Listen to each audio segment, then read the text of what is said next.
आइए प्रेम से भगवान का नाम लें। जय जय अम्बे, जय जगदम्बे, जय जय अम्बे जय जगदम्बे, जय जय अम्बे, जय जगदम्बे, जय जय अम्बे जय जगदम्बे, जय शिव शंकर बम बम हर हर, जय शिव शंकर बम बम हर हर, जय शिव शंकर बम बम हर हर, जय शिव शंकर बम बम हर हर, जय जय राधे जय श्री कृष्ण, जय जय राधे जय श्री कृष्ण, जय जय राधे जय श्री कृष्ण, जय जय राधे जय श्री कृष्ण, जय सिया राम जय जय हनुमान, जय सिया राम जय जय हनुमान, जय सिया राम जय जय हनुमान, जय सिया राम जय जय हनुमान, श्री राम जय जय राम, श्री राम जय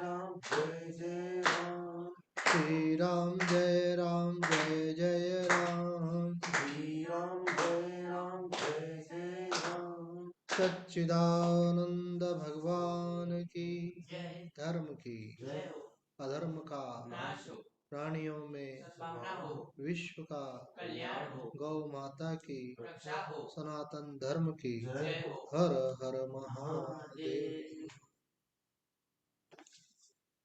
श्रीमद् भगवत गीता के सप्तम अध्याय का हम लोग मनन कर रहे हैं, जिसमें भगवान ने बताया कि मेरी माया बड़ी दुस्तर है, अर्थात कठिन है। उनकी माया का कोई पार नहीं पा सकता। इसलिए कहते हैं कि निर्गुण को जानना तो सरल है, लेकिन सगुण को जानना कठिन है। क्यों? क्योंकि वो भगवान की माया के अंतर्गत है।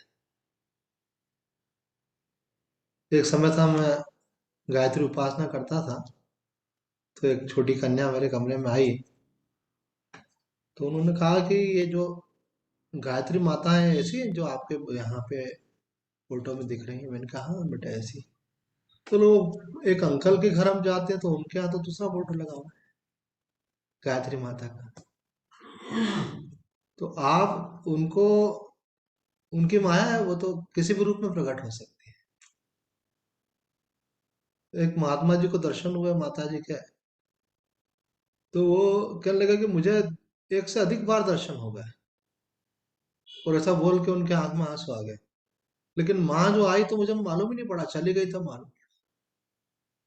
क्योंकि वो जिस विग्रह के रूप में पूजा करते थे उस रूप में दर्शन नहीं हुआ, कन्या के रूप में दर्शन हुआ। छोटी सी कन्या के रूप में आई, और फिर भगवान की मोहनी तो ऐसी होती है कि बोध ही नहीं रहता है कुछ। तुलसीदास जी को भी, जो आप, ये तो पूरा इतिहास है, प्रमाणिक है। उनको भी जब पहली बार प्रभु श्री राम के दर्शन हुए तो पहचान ही नहीं पाया। उन्होंने हनुमान जी से कहा कि मैं तो समझ ही नहीं पाया कब दर्शन दिया उन्होंने। उन्होंने कहा ठीक है, अब की बार आएंगे ना तो मैं आपको इशारा कर दूंगा। इसलिए कहते हैं कि भगवान की माया का कोई पार नहीं पा सकता। वो कैसे क्या खेल खेले, कैसे खेले, ये दुनिया कैसी रची है, कितने ब्रह्मांड है, कितना रहस्य है, इसका कोई नहीं जान सकता। अरे और तो और, ब्रह्मा जी खुद भ्रमित हो गए। भागवत जी में आता है, भगवान की लीलाओं को देखकर, कृष्ण अवतार भगवान का, भगवान बाल सखाओं के साथ लीला कर रहे हैं, तो ब्रह्मा जी को भ्रम हो गया। ऐसे होते हैं परब्रह्म परमात्मा। परमात्मा को नाप नहीं सकते आप, उनकी सीमाएं निर्धारित नहीं कर सकते, उनकी लीला का कोई पार नहीं पा सकता। ये उनकी माया अपरंपार है ऐसे। इसलिए भगवान को कहते मम माया दुरत्या, तो बोले बिल्कुल, ये तो सच बात है, आपकी माया का कोई, कहते हैं कि वो कृपा कर दे तो आदमी बच जाए, नहीं तो किसी की ताकत नहीं है कि उनकी माया का पार पाना तो दूर रहा, अपने को बचा ले, ये भी बहुत बड़ी बात है। ये जो लोग किसी किसी की निंदा करते हैं ना कि देखो उसमें ये कमी है, उसमें वो दोष है, उससे ये भूल हुई है, कहना भैया ये तो भगवान ने आपको बचा रखा है। भगवान की माया ऐसी प्रबल है, बुद्धि फिर जाए आदमी की, दिमाग में काम करे, बाद में बोले अरे ये मैंने क्या किया। माया है भगवान की। तो यहाँ भगवान कह रहे हैं कि ये मेरी माया पार करना बहुत कठिन है। तो उड़िया बाबा जी कहते हैं माया भी दो तरह की होती है। एक माया को उन्होंने कहा आसुरी माया, एक माया को देवी माया। तो भगवान ने यहाँ तो देवी ऐसा गुणमयी देवी माया का लिखा है। तो आसुरी माया क्या है? रजस तमोमयी है। वो जीव को नीचे की तरफ, पतन की तरफ ले जाने वाली है। और देवी माया जो है जीव को परमात्मा की तरफ ले जाने वाली है। माँ जैसे होती है ना, माँ की तरह देवी माया, क्योंकि सत्वमयी है, वो जीव का कल्याण करना चाहती है। तो हम राधा कृष्ण की पूजा करते हैं, तो राधा जी क्या है? वो भगवान की देवी माया है, भगवान की आह्लादनी शक्ति है। तो बोलते हैं ना, राधे राधे बोलो चले आएंगे बिहारी। तो राधा रानी की कृपा से कृष्ण की जी के दर्शन होते हैं। एक हम संत क्या जाते थे तो बोले, बाबा बाबा सब कहे, मैया कहे न कोई, एक बार मैया कहो तो बाबा प्रसन्न हो। तो मैया की कृपा से बाबा मिल जाते हैं। तो आप देखो भगवान के सब जगह नाम कैसे हैं?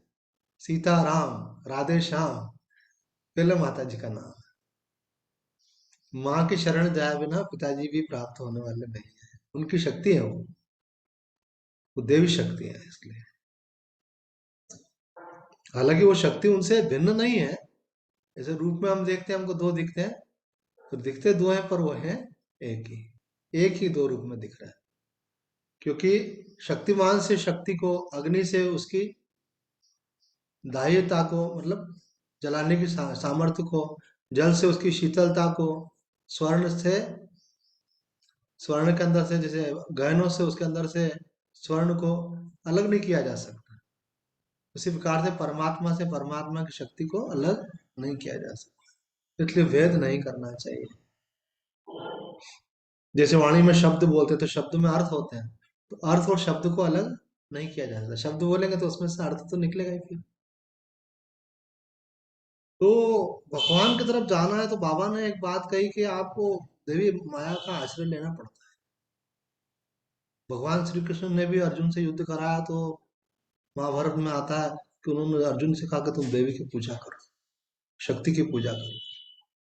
अब साक्षात नारायण करवा रहे हैं, तो जैसे ही भगवान ने आंख बंद करी और अर्जुन के साथ प्रणाम करने लगे, तो माता रानी साक्षात प्रकट हो गई, जगदम्बा प्रकट हो गई। अब जिनके साथ कृष्ण हो तो उनकी तो विजय होना ही है। तो माता जी ने आशीर्वाद दिया अर्जुन को, विजयी भव। तो कहते हैं कि शक्ति के बिना आपका उद्धार नहीं है। एक बार शंकराचार्य जी के साथ ऐसा प्रसंग हो गया। आदि शंकराचार्य जी महाराज ने प्रतिपादन किया कि एकम ब्रह्म द्वितीयो नास्ति, एक ब्रह्म के अलावा कुछ नहीं है। तो वो जा रहे थे तो उनकी स्थिति ऐसी हो गई कि उनके चलने की सामर्थ्य भी नहीं रही। तो सामर्थ्य किसने ले ली? माँ ने ले ली। तो जब उन्होंने पुकारा, माँ प्रकट हुई। उन्होंने कहा तू कहता है ना ब्रह्म के अलावा कुछ नहीं है। फिर उन्होंने प्रतिपादन किया कि वो जो शक्ति है वो ब्रह्म से भिन्न नहीं है, इसलिए वो सदा उनके साथ विद्यमान है, शांत भाव से रहती है, उनमें लीन होकर रहती है, तो कुछ भी नहीं है।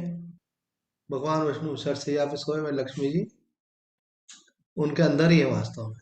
और जब जागृत हुए, उनकी शक्ति जागृत हुई, फिर वो लीला विलास है उनका ही।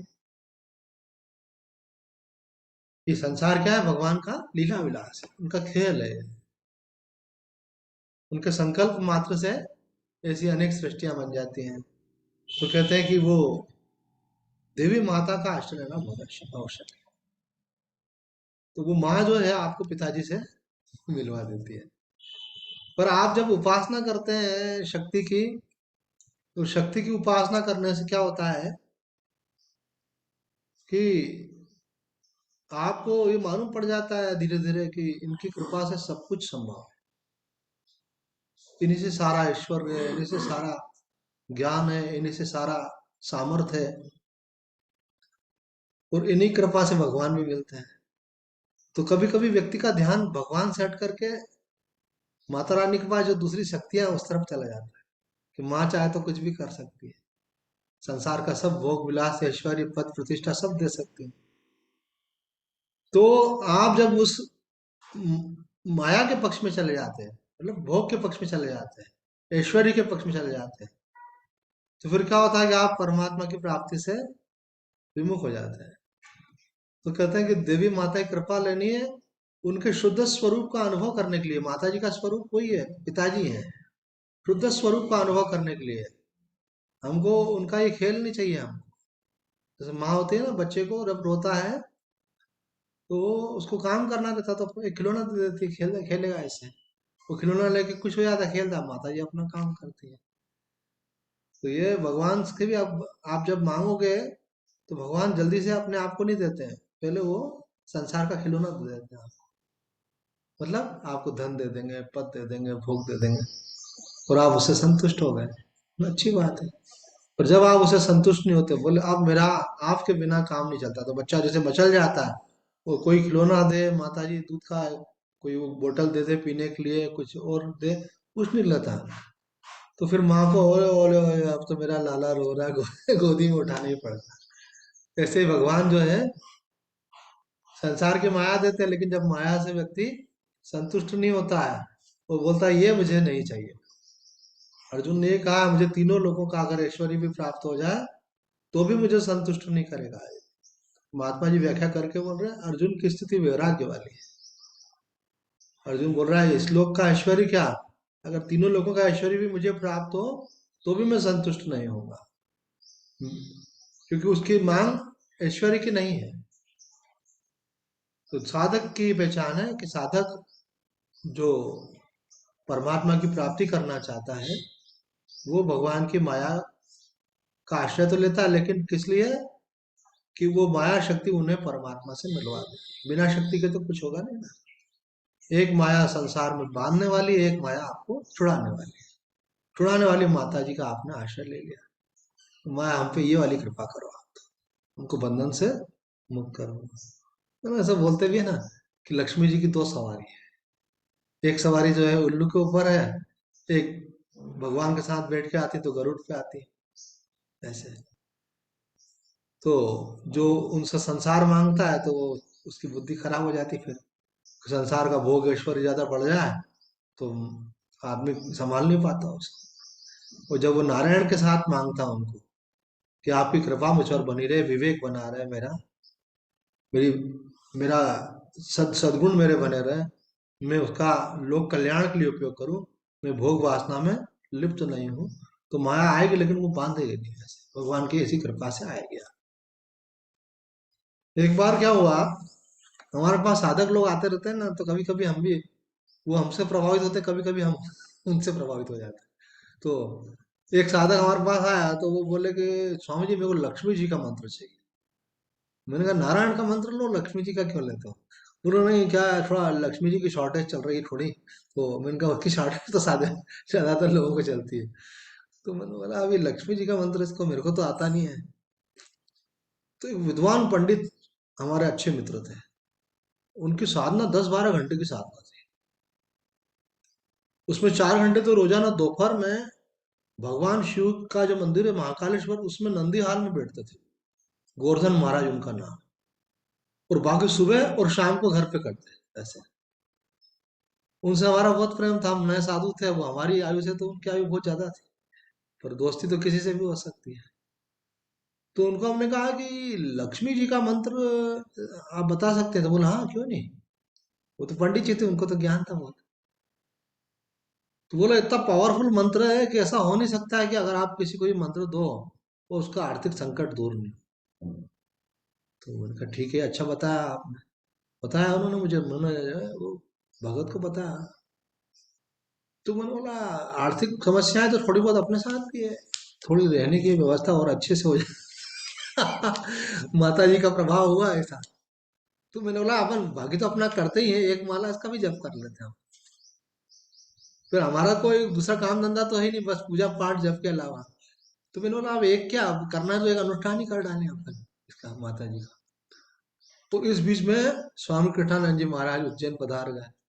तो हम क्या है, हमारी एक बात अच्छी है, अच्छी इसलिए बोल रहा हूँ कि आप लोग भी फॉलो कर सको, कि हम जो भी करते हैं ना अपने गुरुजी को जरूर बताते हैं। जैसे छोटे बच्चे होते हैं ना, अपनी माँ को सब बात बताता है, मम्मा मालूम है ऐसा हुआ, मम्मा ऐसा हुआ। जैसे हम अपने गुरुजी के सामने, वो कम बोलते हैं, हम ज्यादा बोलते हैं। सभी जगह हमने देख लिया, क्योंकि हमको मालूम है अपने आप को खोल के उनको बताना पड़ेगा हम क्या है, कहाँ खड़े हैं, क्या सोच रहे हैं, क्या कर रहे हैं, क्या चिंतन है, क्या साधना है। मैं तो उन लोगों को मूर्ख समझता हूँ जिनको प्रश्न ही पूछना नहीं आता। जब पूछोगे नहीं तो उत्तर कहाँ से मिलेगा। वो गुरु जी अपने आनंद में रहते हैं, अपने गुरु की भक्ति में रहते हैं, भगवान की भक्ति में रहते हैं। वो काहे को बैठ करके आप आपका हृदय को टटोलेंगे। आपको पूछना है तो आप खुद पूछो, आपकी कोई समस्या है तो। मैंने महाराज जी को बताया, अरे महाराज जी बोले क्या कर रहे हो, ऐसा बताया जैसे बहुत बड़ा भरा भारी अपराध कर रहा हूं। बोले लक्ष्मी जी का मंत्र जप रहा हूँ साधक हो करके, तुम तो साधु हो गए, ये क्या कर रहे हो। तो मैंने कहा महाराज जी मैं ऐसा मतलब थोड़ी कि मैं केवल लक्ष्मी जी चाहता हूँ, थोड़ा व्यवस्था के हिसाब से मैंने कहा थोड़ा ये भी कर लो। बोला नहीं नहीं, ये क्या कर रहा हूँ, डरा दिया सामने मेरे को। मैंने बोला नहीं महाराज जी बस आपने मना किया। तो बोला नहीं, ये अपने लिए नहीं है, अपने को तो भगवान की भक्ति करनी है, अपने जो आवश्यक है वो भगवान स्वयं प्रदान कर देते हैं, अपने को उस तरफ नहीं जाना है। पर इसका मतलब ये है स्वामी जी डर, जिस हिसाब से डर दिखाया और उनको जो धक्का लगा, इसका मतलब है कि मंत्र पावरफुल था और उसका असर आता और वो माया की तरफ ले जाता अपने को। उस कई प्रकार का है, अष्ट लक्ष्मी है ना, कई स्वरूप है उनके। कौन सा आप पक्ष चाहते हैं, आप धन चाहते हो कि ऐश्वर्य चाहते हो कि भोग चाहते हो, हैं? कि आप नाम प्रतिष्ठा चाहते हो, क्या चाहते हो। तो माँ तो सब कुछ दे सकती है, लेकिन मरो, लो पैसे, डूबो। एक बार पहले भी हो चुका है, देखो अनुभव हम बताते नहीं है, पर प्रसंगवश निकल जाता बताते हैं। एक बार मैं ओंकारेश्वर में एक माता जी के मंदिर में बैठ कर ध्यान कर रहा था।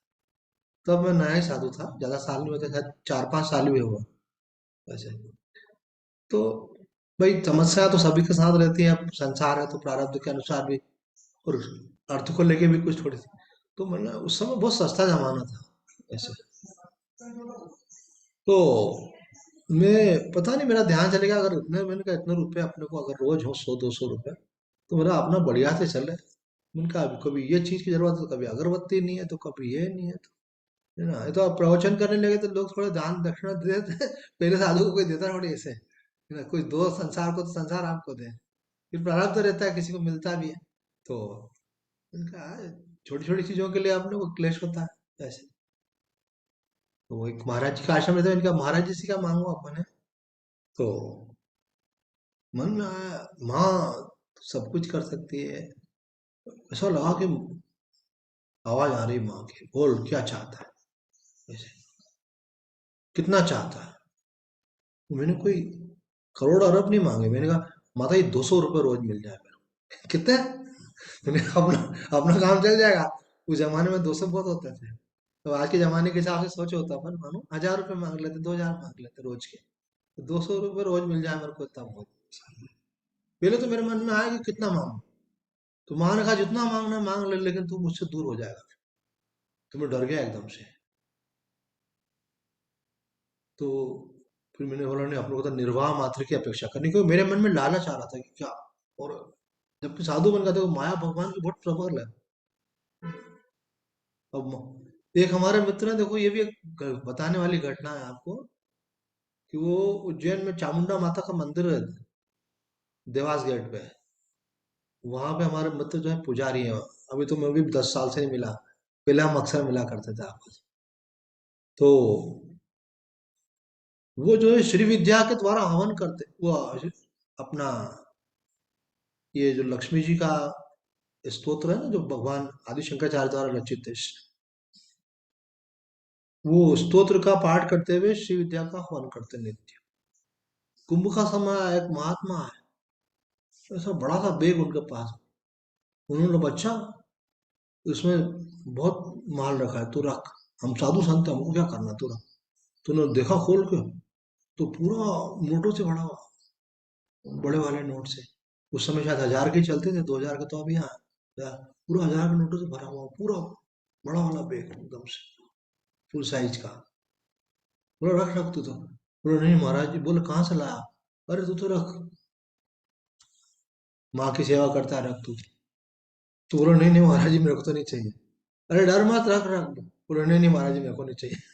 तो वो महाराज जी बैग लेके चले। अब वो किस रूप में कौन आया था मालूम नहीं। तो मैं तो देखो स्तोत्र का नाम भी मुझे याद नहीं आ रहा है। माता जी बोले इन चीजों से तो दूर रहो। भगवान की माया बहुत प्रबल है। एक बार खोपड़ी में घुस जाए ना तो निकलती नहीं। कल एक बालक आया था, करोड़पति बाप का बेटा है, खुद भी साथ में बिजनेस करता है, करोड़ों की संपत्ति है। मालूम पड़ता है 20 करोड़ का ये खरीद रखा है, 5 करोड़ का वो खरीद रखा है, 10 करोड़ का वो ले रखा है। तो बोला अभी हम स्वामी जी आपके आशीर्वाद से गजानन महाराज के दर्शन करने जा रहे हैं। ऐसे वो पैदल दर्शन करने जाता है, कई बार कभी नंगे पैर भी जाता है। तो मैंने बोला ये कोई बड़ी बात नहीं है कि आप कैसे जाते हो और कहाँ जाते हो, बड़ी बात यह है कि क्यों जाते हो। मुख्य बात है कि जाते क्यों। मैंने कहा जाओगे, इस बार भगवान गणेश जी को बोलना साक्षात बैठे हैं बाबा वहां पे, मामूली बात में समझना। वहां पे जा रहे हो खजराना, वहां साक्षात गणेश जी बैठे हुए हैं। उनको बोलना बाबा आपकी कृपा से जो प्राप्त है वो पर्याप्त है, ऐसे बोल के आना। और बोले ऐसा थोड़ी बोल सकता हूँ, और क्या बात कर रहे हो। मतलब क्यों नहीं बोल सकता, इतने तो आगे तेरे पास। और वो बोले डड्डू को टाटा साहब, वो कितना अपना बिजनेस नया नया खोलते जा रहे हैं ऐसे।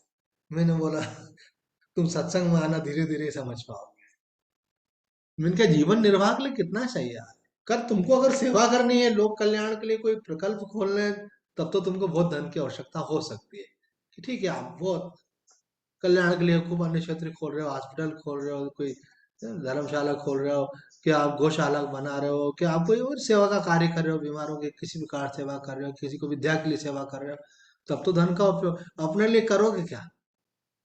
अगर खाना अगर आपको रोटी दो अगर बना लोगे 20, तो करोगे क्या 18 रोटी, कोई काम की नहीं आपके। हाँ आपको इसीलिए बनाना है 18 कि मेरे पास 5 लोग आएंगे उनको भी खिलाऊंगा, गौ माता की सेवा करूंगा, ये तो बनाइए बोले आप। स्वार्थ बुद्धि से संग्रह करेंगे तो आपको वो माया में आप फंस जाएंगे। केवल धन की बात नहीं, कोई भी आप चाहे मान सम्मान चाहो अथवा भोग चाहो, तो आदमी भोग भोगते भोगते शरीर की ऊर्जा खत्म हो जाती है, वासना खत्म ही नहीं होती यार, वो बढ़ती चली जाती है। तो भगवान मेरी माया बहुत प्रबल है, संभल के रहना। भगवान खुद ही बोल रहे हैं। और कोई बोले तो अलग बात है, साक्षात भगवान ही बोले, बोले बहुत संभल के रहना। तो फिर बोले लेकिन तू चिंता मत कर। फिर आगे भगवान पहले तो डरा भी रहे, तो फिर धीरे से क्या बोल रहे हैं, तू चिंता मत कर, जो मेरी शरण में आ जाता है ना वो तो माया से पार हो जाएगा, उसका माया कुछ बिगाड़ेगी नहीं। मामे वो ये प्रपद्यन्ते माया एताम तरन्ति ते। यहाँ उड़िया बाबा जी कह रहे हैं यहाँ पर, भक्ति, आपको ज्ञान भी प्राप्त करना है तो उसके लिए भक्ति माता जी की आवश्यक है। भक्ति भक्ति के बिना ज्ञान भी नहीं होता, अतः इसको तरना बड़ा दुष्कर है। इसे तो कोई तत्ववेत्ता ही पार कर सकता है, क्योंकि माया गुणमयी है और स्वरूप गुणातीत, परंतु बोध कठिनता से होता है। इसके लिए दृष्ट अदृष्ट दोनों प्रकार के पदार्थों को त्यागना। तो अगर आप परमात्म तत्व का अनुभव करना चाहते हो, तो जिन पदार्थों को आप देख रहे हो, तो जिनको आपने देखा नहीं है, जिनके बारे में केवल सुना ही है। बोले मर्सिडीज कार चलाई क्या आपने, इतनी सारी कारें चलाई हैं आपने, तो मर्सिडीज चलाई क्या आपने, चलाई। चलो आप तो, आपका तो काम ही कार का, इसलिए चलाई होगा। बाकी किसी की आई होगी बनने के लिए आपने चला ली। तो और बोले ये भी एक बार चला के देखे, बोले एक बार BMW चला के देखे, है ना, आदमी का मन है ऐसा। अब चला के देखे तो हो सकता है मन उसमें अटक जाए। बोला अब एक बार तो अपने होना चाहिए, और अपने होना चाहिए तो मतलब जिंदगी में उसमें लग गया अपन। तो यहाँ कह रहे हैं कि जो पदार्थ आपने देखे हैं और जो आपने देखे नहीं, ये तो खैर अपन मार्केट में भी देखते, देखे नहीं सुने हैं केवल होते, उनकी भी अपने मन में आकांक्षा होती है। दृष्ट और अदृष्ट दोनों को त्याग करना। तो बोले अदृष्ट तो प्राप्ति नहीं हुआ, उसका त्याग कैसे करना। बोले प्राप्त नहीं हुआ, प्राप्त होने की इच्छा तो हो सकती है, उस इच्छा का ही तो त्याग करना है। वस्तु थोड़ी बाधा होती है, बाधा तो वो मन की वासना ही रहती है। तो बाबा बोल रहे हैं अगर परमात्मा को पाना है तो दृष्ट और अदृष्ट दोनों का त्याग करना। दृष्ट का उपयोग केवल निर्वाह मात्र। आपको लगता है कि हमारा इतना बड़ा बंगला है, पर बंगला कितना ही बड़ा हो, लेकिन रहते तो एक कमरे में है आदमी। अब एक कमरे के लिए आपने इतना बड़ा बंगला बनाया, अब उसका ध्यान आपको रखना पड़ेगा, सब संभालना पड़ेगा। जितनी आवश्यकता है उतना रहे तो बहुत बढ़िया बात है। देखो बच्चों के साथ कितनी अच्छी बात होती है, जितनी जरूरत होता है अपनी माँ के पास बता, मम्मी मेरे को इतने रुपए चाहिए, क्या करेगा, बोलिए ला ले चल जा, बहुत फालतू खर्चा करता है, बोलेगी दे देगी फिर है। तो आपको अपना कुछ सोचना नहीं पड़ता, जब चाहिए माँ के पास गए माँ आपको दे देती है। तो ये वाला अच्छा है कि बहुत सारे रुपए आपके खुद के पास हो, वो अच्छा है। अब लगता तो ऐसा अपने खुद के पास हो, लेकिन अपने खुद के पास जब होते हैं तो आदमी का मन में अनेक प्रकार की वासनाएं तो आती हैं, उसकी सुरक्षा की चिंता भी आती है, भय भी आता है ऐसा। तो कहता है कि साईं इतना दीजिए जहाँ में कुटुंब समाए, मैं भी भूखा ना रहूं, अतिथि भूखा न जाए, कोई आ जाए अपना तो न पर्याप्त हो क्या। मैंने कहा नहीं तो वो, मैंने उनको बोला प्राप्त पर्याप्त है, तो बोलो नहीं नहीं पर्याप्त नहीं, समझी क्या बात कर रहा है। अभी मैं बोलता मेरा आशीर्वाद है तो डर ही जाता फिर ऐसा। बोला अभी नहीं, अभी तो आगे बढ़ना है, अभी तो हमारी उम्र ही क्या है ना? तो मैंने कहा आगे बढ़ने का मतलब ये थोड़ी होता है कि आप संसार का भोग ऐश्वर्य एकत्रित करो, आगे बढ़ना आध्यात्मिक चेतना का विकास करो। तो यहाँ कह रहे हैं दृष्ट और अदृष्ट दोनों प्रकार प्रकार के पदार्थों को त्यागना पड़ता है। देखो यहाँ भगवत प्राप्ति का प्रोसीजर बतला रहे हैं कि आपको भगवान को पाना है, क्या बोला हाँ पाना है, तो देखो सुन लो बाबा बतला रहे हैं। यहाँ बोल रहे हैं कि माया गुणमयी है और स्वरूप गुणातीत है, परंतु बोध होना कठिन है। इसके लिए अब बता रहे हैं, बोध होने के लिए आत्म तत्व की अनुभूति के लिए, भगवत अनुभूति के लिए, आत्म साक्षात्कार के लिए क्या करना होता है, बोले इसके लिए दृष्ट और अदृष्ट दोनों प्रकार के पदार्थों को त्याग, जो दिख रहे हैं उनको भी और जो दिखे नहीं है आपको, जिनके बारे में सुना है आपने पढ़ा है, उनको भी मन से त्यागना पड़ता है। मन से त्यागने की बात है, बाकी तो संसार में जो वस्तुएं हैं निर्वाह के लिए तो उनका उपयोग करना ही पड़ता है। और फिर बोल रहे हैं फिर यम नियम आदि साधन करने पड़ते हैं। यम के अंदर 5 चीज आती है, नियम के अंदर 5 चीज आती है। यम में आता है सत्य, अहिंसा, ब्रह्मचर्य, अस्तेय, अपरिग्रह। ये 5 चीजों का फिर आपको पालन करना होता है। मैंने एक बात देखी, कई लोग बहुत दिनों से भगवान की भक्ति में लगे हुए लेकिन झूठ बोलते हैं। झूठ नहीं बोलना चाहिए, सत्य सबसे पहले है। अगर आप आध्यात्म में धर्म में प्रवेश करते हो सबसे पहले तो सत्य बोलना चाहिए। आदमी है बिन पेंदे के लोटा सरी का, कभी इधर हो जाएगा कभी उधर हो जाएगा, कभी बोला मैं तो ये चाहता हूँ, मैं तो इसलिए बोल रहा था, मैंने तो ऐसा सोचा था, फिर कोई बोलेगा मैंने तो वैसा सोचा था, मैंने तो ऐसा इसलिए कहा था। बातें बदलने में देर नहीं करेगा, अपनी बातों की खुद बोले मैंने, आपने गलत समझ लिया, हम तो ऐसा कह रहे थे, आप तो वैसा कह रहे थे। ये क्या भाई, एक अपना कोई स्टैंड तो रखो। और अगर आपका स्टैंड चेंज हुआ है तो बोलो कि हाँ भाई, मैं हमारा पहले ऐसा सोच था, अब हमारा सोच बदल रहा, अब हम ऐसा चाहते हैं। पर आदमी झूठ बोलने में देर नहीं करता, जरा से लाभ के लिए, जरा से अपनी प्रतिष्ठा के लिए, जरा सी सुख सुविधा के लिए, तो बोले भले आपका कितना अपमान क्यों नहीं हो, झूठ नहीं बोलना चाहिए, कितनी हानि हो झूठ नहीं बोलना। अगर आज परमात्मा की तरफ जाना है, तो सत्य को बहुत दृढ़ता से पकड़ना चाहिए। सबसे पहला गुण अपने जीवन में कौन सा होना चाहिए, अगर परमात्मा की तरफ बढ़ रहे हैं, साधक है, तो सत्य बोलना, सत्यम ब्रूयात, सबसे पहला गुण। आप सत्य बोलेंगे तो माँ आनंदमयी ने तो कहा अगर आप सत्य बोलेंगे तो सत्य स्वरूप परमात्मा की प्राप्ति हो जाएगी। बोले केवल इतना से ही बोला हाँ, तो ये बाकी तो नो और बताने वाले उनका क्या होगा। पूरे वो तो सब सहयोगी है परस्पर, एक दूसरे के सब भाई बहन है ये। न भाई आता तो बहन भी आ जाती, बहन आती तो भाई भी आ जाता, साथ में रहते हैं सब। स्वामी विवेकानंद ने कहा एक को पकड़ोगे ना तो पांचों आ जाएंगे आपके जीवन में। तो आप सत्य को पकड़ लो, अपने आप आ जाएंगे। सत्य बोलना सरल नहीं है, बहुत कठिन है। पर एक बार आपने सोच लिया तो आप देखोगे धीरे धीरे करके आपके जीवन में अपने यहाँ आपको सामर्थ्य भगवान आपको प्रदान करेंगे। तो यहाँ कहा जा रहा है देवी ऐसा गुणमयी, ये माया जो है, इसको पार पाने का उपाय क्या है, बोले गुरु के पास जाना है आपको, और वो आपको बतलाएंगे कि बेटा आप यम नियम का पालन, सत्य, अहिंसा, ब्रह्मचर्य, अस्तेय, अस्तेय का मतलब था चोरी नहीं करना किसी की, अपरिग्रह, बोले जिस जो चीज आपके काम में आ सकती है ऐसी चीजों को इकट्ठा करके मत रखो। कोई व्यक्ति विचार में वंचित हो रहा है, मैंने एक व्यक्ति को बोला आप यम का पालन नहीं करते, बोले मैं तो बिल्कुल करता हूँ। मैंने कहा आपके पास तो बहुत सारे प्लाट है, सेठ आदमी था वो। मैंने कहा, कई लोग हैं जिनके पास प्लाट नहीं, आपने ज्यादा ले रखे हैं, इसलिए मार्केट में रेट बढ़ जाता है उन चीजों का। बोला हाँ ये बात तो सही है सर। पर अब पैसे वाला आदमी ये थोड़ी करेगा कि वो प्लाट किसी गरीब को तो देगा। बोले हाँ ये बात तो सही है, ये तो हमारी सामर्थ्य से ज्यादा आप बहुत जमीनें ले रखी हो। तो इसको बोलते हैं परिग्रह। और अब परिग्रह का मतलब क्या है, जितना आपके लिए आवश्यक है उतना रखें। अब किसी ने एक प्लाट लिया है कि भाई कन्या का विवाह होंगे तो उसमें खर्च करेंगे, अथवा किसी ने लेके रखा है कि ठीक है हमारे पास बाकी कोई संपत्ति नहीं है, ये है, कोई भी दुख सुख आया हमारे जीवन में तो उस समय इसको बेच करके अपना निर्वाह कर लेंगे, तो वो एक अलग बात होती है। वो तो जिसका उपयोग आपके लाइफ टाइम में हो सकता है। देखो अपरिग्रह की हमारी परिभाषा ये है, जिसका उपयोग आप अपने लाइफ टाइम में कर सकते हो वो धन तो आपको रखना चाहिए, जिसका आप अपने लाइफ टाइम में उपयोग नहीं कर सकते वो नहीं रखना चाहिए। स्वामी रामसूदास जी महाराज ने अपरिग्रह की व्याख्या करते हुए कहा है कि अपने लिए नहीं, अगर आप संसार के कल्याण के लिए संग्रह करते हैं तो वो परिग्रह नहीं कहलाता। तो कोई कोई बड़े महात्माओं का अन्न क्षेत्र चलते हैं, हॉस्पिटल चलते हैं, स्कूल चलाते हैं, कोई सेवा के कोई बड़े बड़े प्रकल्प चलते हैं ऐसे महापुरुषों के।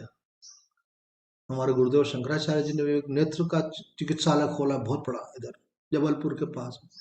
सब ऑपरेशन फ्री में होते हैं, बहुत बढ़िया सेवा होती है। तो इन महात्माओं को पैसा रखने का अधिकार है, क्योंकि ये इनके पैसे के द्वारा क्या करते हैं, समाज की सेवा करते हैं, ट्रस्ट बना देते हैं सेवा के लिए ऐसा। और लोग लोग को समझ में भी नहीं आता कि हम क्या करें, तो बोले यार महात्मा जी को दे दो, ये महात्मा जी सेवा में लगा दे, तो वो उन्होंने कोई न कोई ऐसे प्रकल्प खोल करके सेवा करते हैं। सब बड़े महात्माओं को मैंने देखा खूब सेवा करते हैं ऐसे। तो हमारे गुरुदेव तो बोलते हैं अगर किसी के पास धन आता है और सेवा नहीं करता तो ये दोष है उसका।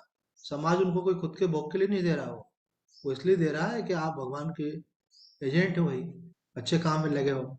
तो कोई दिन दुखी होगा उसकी सेवा में लग जाएगा, तो कई प्रकार से होता है, जीवों की रक्षा के लिए लग जाएगा।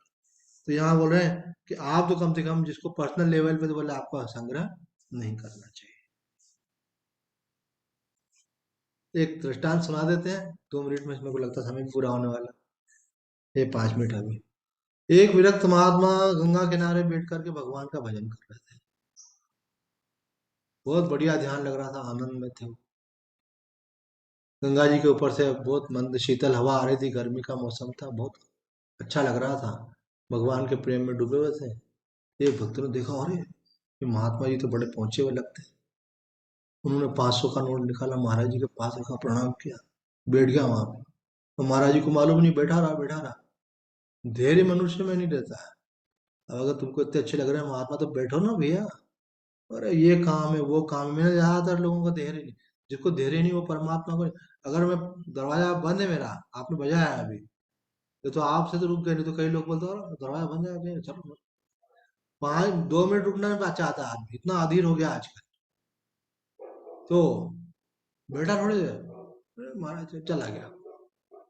अब महाराज जी का ध्यान खुला, देखा ये क्या, ये 500 का नोट कोई रखे क्या, पुराने जमाने की बात बता रहे। तो अखंडानंद जी महाराज ने सुना, हमको तो मालूम नहीं।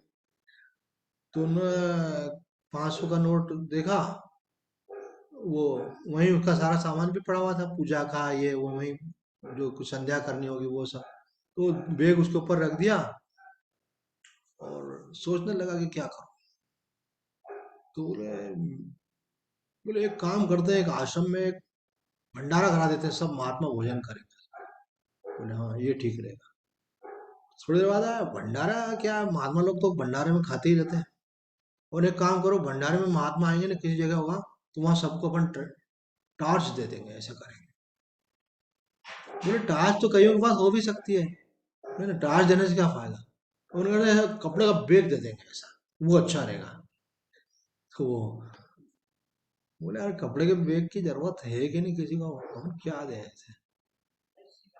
तो बोले अपन ऐसा करते हैं कि कुछ मिठाई दे देते हैं, तो खाने की चीजें खा लेंगे ऐसे, सबको मिठाई के पैकेट बांट देंगे ऐसे। वो अब कोई मीठा खाता है कोई नहीं खाता है, क्या। और जो उसको दिमाग, उसका थोड़ा ध्यान ध्यान ध्यान जो ध्यान पूरा उसका चला गया, और वो 500 का नोट देख के, अब जबकि सेवा का सोच रहा था पर दिमाग उसका उलझ गया उसमें। तो उन्होंने कहा ये, उसके ऊपर और भी कुछ रख दिया। और पास में गुरुजी थे, तो गुरुजी बोला मैं ध्यान कर रहा था, तो ये ना 500 का नोट रख गया, और ऐसा मेरा तो दिमाग खराब हो गया, ये लग रहा है ये कर लूं ये कर लूं ये कर लूं, तो 8-10 विकल्प आ गए। और गुरुजी ने कहा बहुत अच्छा हुआ तू मेरे पास आ गया, अब एक काम कर, झोला उठाना, डायरेक्ट उस रुपये को हाथ मत लगाना, उसमें गोबर डाल देना और इसे कागज से उठाना फिर। और उसको गंगा जी में डाल देना।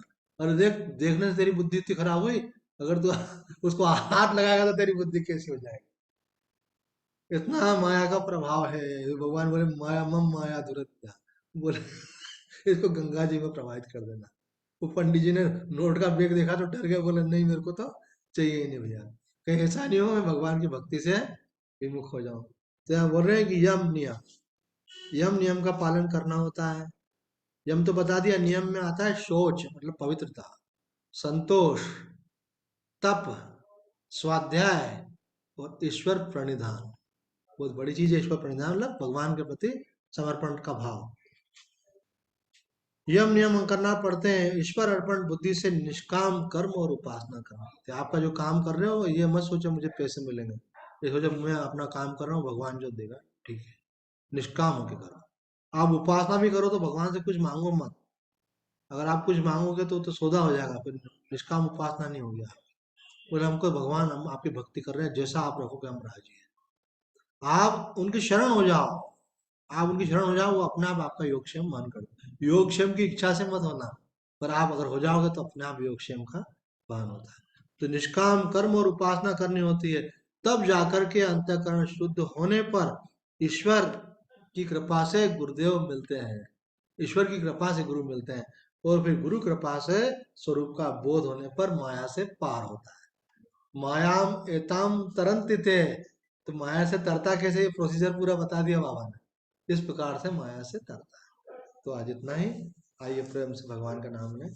श्रीमन नारायण नारायण नारायण, श्रीमन्नारायण नारायण नारायण, श्रीमन नारायण नारायण नारायण, श्रीमन्नारायण नारायण नारायण, श्रीमन नारायण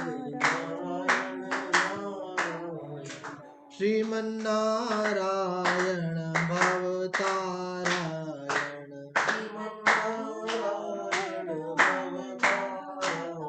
एक मैसेज आ गया इसमें।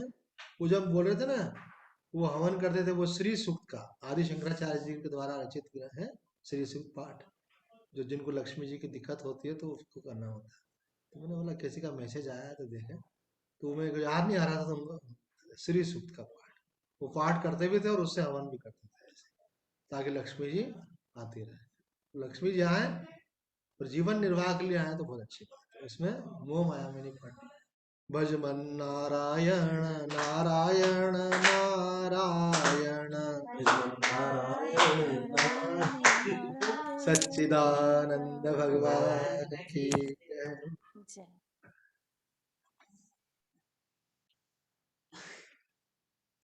आज मीटिंग हमको एंड करनी